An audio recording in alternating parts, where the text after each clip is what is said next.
Greetings and welcome to darkest Northampton.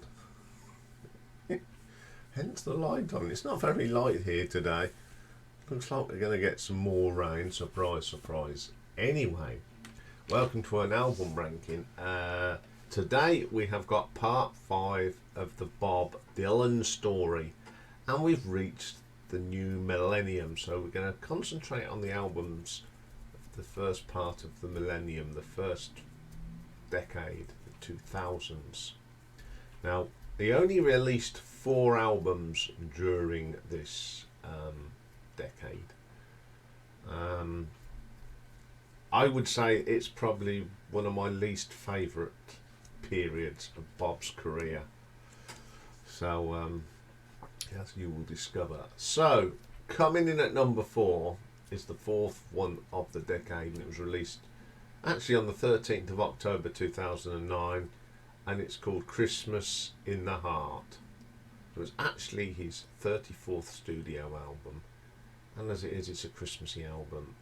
Playing on here is Bob Dylan with the vocals and guitars and electric piano, Tony Garnier on the bass, George Rosselli on drums, Donny Heron steel guitar, mandolin, trumpets and violin, David Hilgardo on accordion, Phil Upchurch guitar and Patrick Warren piano organ.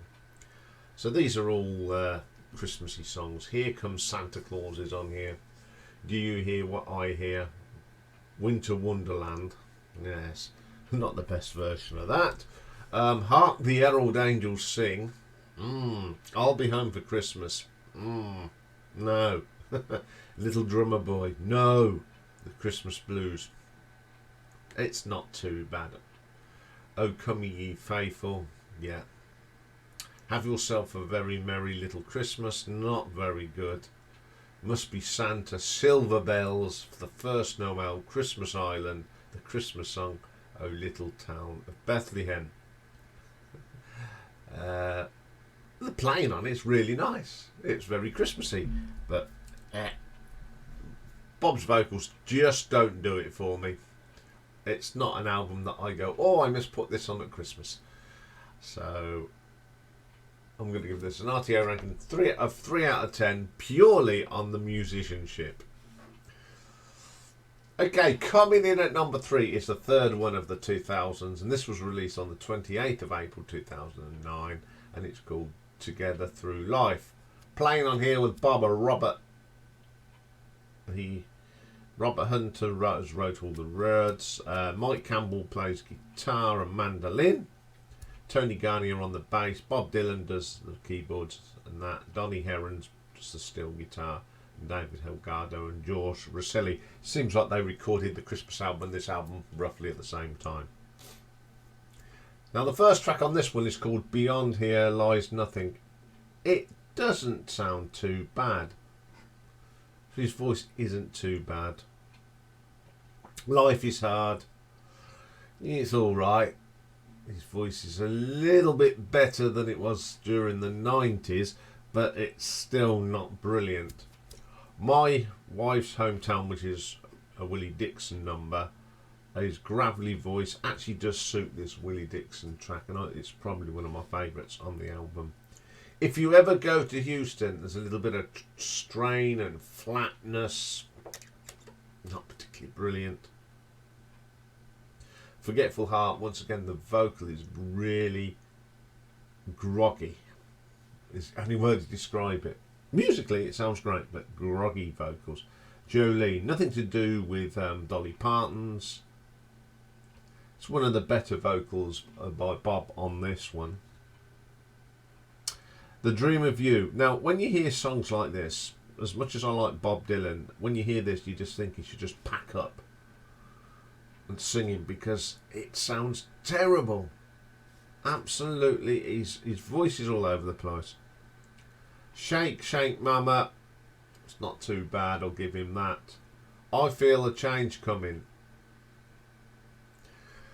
Oh, I suppose you've got to respect him for singing at his age, but it just doesn't sound good. And the last track is my favourite track on here. It's All Good. And it's not a bad vocal. The best track on the album. As I said, I don't think this is the best album. There, as I said, it's got an improvement on the 90s, but his voice is a little bit better. So I'm going to give this one an RTO ranking of 6 out of 10. Okay, coming in at number 2, we have the first album of the Millennium for him. It's the 31st studio album, and he released it in 2001, and it's called Love and Theft. Playing on this one is Bob Dylan, of course, Larry Campbell on guitar, banjo, mandolin, Charlie Sexton on the guitars, Al.G. Mayer's accordion, Hammond B3 organ and Vox organ, Tony Garnier on the bass, Dave Kemper on the drums, and Clay Myers on the bongos. First track on here is called Tweedledee and Tweedledum. I quite like this, and it isn't a bad vocal from Bob. I think it's a little bit better than the 90s, and it certainly is a decent track. Mississippi is the next track. His gravelly vocal on this does fit with the song, and I don't mind that one. Summer Days, it's okay. I just can't. You can't sing some of these upbeat ones now. It really, like you used to, doesn't sound right. By and By. Now this one, because it's a sort of this bluesy, jazzy sound, his vocal does fit the song. Lonesome Bluesome Days, my favourite track on here. It's a bluesy song, and I think his vocal suits this song.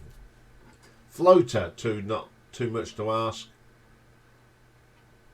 It's a country type style, and I've never liked Bob Dylan singing country. It's not even in his heyday. High Water for Charlie Patton. One of these story songs. It's alright. Moonlight. His vocals are definitely not very good on this. He tries too much. It's a nice song, but he just tries too much. Honest With Me. Love the guitars on that. That's the thing. Pro Boy. Very simple song. And it isn't a bad vocal. Cry a While. It's just one of those songs that suits his way of singing now. I've got no problem with that. Then we've got Sugar Baby. It's a bit of a gentle one. It's not a bad vocal to end the album with. On the whole, this isn't a bad album. It's got some really good songs on the bluesy ones, which suits his voice at the time. So I'm going to actually give this an RTO ranking of 7 out of 10. But for the 2000s, my number one album is the second one that he released in the decade. It came out in 2006, and it's called Modern Times. So on here is Bob Dylan. We've got Danny Freeman on guitar, as ever, Tony Garnier on the bass, and Donny Heron on steel guitars, Stu Kimball on the guitar, George Rosilli on the drums. First track on here is called Thunder on the Mountain. It's a good track. I like this sort of bluesy rocker, and it is a really good vocal from Bob. He came back to form with that track.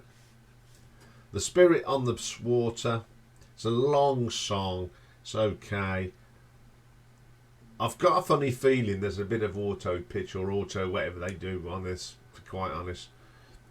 Rolling and a Tumbling. Gentle sort of song. It's not too bad. When the Deal Goes Down, sort of a ballady thing. It's not a bad vocal either. Sunday Baby, a simple sort of rock and roll song. Love the tones, and it's a good vocal. Working Man's Blues number 2. Overstretching his voice on here. Doesn't sound that good. Beyond the Horizon. The highlight of this is actually the guitar solo. It's a real jazzy blues sound. Nettie Moore. It goes on too long, I don't think. My favourite track on here is a track called The Levee's Gonna Break. I love this. Even that nasally vocal works. I love the drumming on this. It's so simple. And the last drop, Ain't Talking. His voice is a little bit whiny. It sounds like a Hoover, but it's a nice arrangement. I think this happens to be my favourite Bob Dylan album of the 21st century on the whole. I think his voice isn't too bad, although it's lower. I may say there's some auto pitching on this, but you know, It's not too bad. So I'm going to give this album an RTO ranking of 7.3. So there we go. Next week it's the final part of the Bob Dylan story, where we're going to look at the albums that he's done from 2010 up to the present day. Okay, coming up next is a retro ranking, and this week is a special one because it's a tribute to the late Herbie Flowers, who passed away recently. So join me for that. Bye for now.